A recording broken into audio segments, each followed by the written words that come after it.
High viewers, వాస్తవానికి ఈ gold price సంబంధించి వీడియోస్ ఖచ్చితంగా ఈరోజు ఇవ్వకూడదు, రేపు ఇవ్వకూడదు. అంటే యుద్ధం జరుగుతున్న మూమెంట్లో ఇవ్వకూడదు.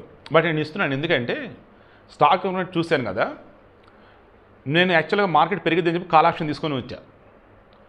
బట్ ఈ పాకిస్తాన్ వాళ్ళు మరలా ఓవర్ యాక్షన్ చేశారు.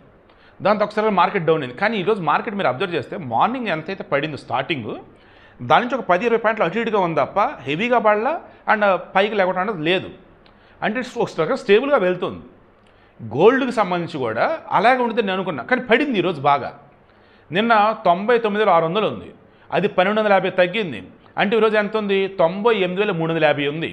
కమింగ్ టు 22 క్యారెట్ గోల్డ్ వచ్చేసి ఎంత ఉంది? నిన్న వచ్చేసి 91,300 ఉంది. ఈరోజు వచ్చే ఎంత ఉంది? అది 1,150 తగ్గింది. అంటే 90,150 చిల్లర, 250 చిల్లర ఉంది. 90,150 చిల్లర అంతే. సో ఇప్పుడు విషయం ఏంటి నేను చెప్తున్నది? రోజు చెప్పేది మరలా చెప్తున్నా, ఒక రేటు పెట్టుకోండి, ఆ రేటుకు వచ్చిందంటే కొనుక్కోండి. అంటే తగ్గుద్ది అనుకున్నప్పుడు. ఎందుకంటే రాను రోజుల్లో ఖచ్చితంగా బంగారం పెరిగిద్దండి. మార్కెట్ కొంచెం అప్ అండ్ డౌన్ ఫ్లక్చువేట్గా ఉన్న యుద్ధం జరుగుతున్న మూమెంట్లో కొనుగోలు అంతగా జరగవన్నమాట. దాంతో డిమాండ్ ఎక్కువ ఉండదు. డిమాండ్ లేనప్పుడు ఆటోమేటిక్గా ఏమైతే రేటు పడిపోయింది. అలా పడిపోతున్న మూమెంట్లో ఏం పర్లేదు, కొంచెం సేఫ్టీగా ఉంది, మన దగ్గర ఏమీ లేదులే, ఇబ్బంది ఏం లేదు వాతావరణం అనుకుంటే జాగ్రత్తగా వెళ్ళి కొనుక్కుని ఇంట్లో పెట్టుకోండి బంగారం అయితే. సో మరలా చెప్తున్నా, మన వాళ్ళు యుద్ధం చేస్తున్నారు, గెలిచేది మనమే. అండ్ ధర్మం మన పక్కే ఉంది. సో ఖచ్చితంగా గెలిచేది మనమే.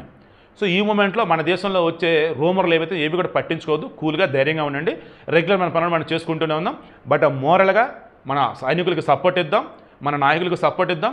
మనం రోజువారీ చేసే ప్రేయర్స్, దేవుడికి మొక్కునే మొక్కులు ఏవైతే ఉన్నాయో అందులో భాగంగా జస్ట్ ఒక చిన్న మాట, దేవుడా బోర్డర్లో ఉండి ఎవరైతే యుద్ధంలో పాల్గొన్నారో మా సైనికులను కాపాడు, మా శత్రువులను సంహరించు, న్యాయం పక్క, ధర్మం పక్క, నీతి నిజాయితీ పక్క నువ్వు నిలబడి మాకు విజయాన్ని అందించవయ్యని చెప్పేసి ఆ దేవుడిని కోరుకుందాం. ఓకేనా? ప్లీజ్.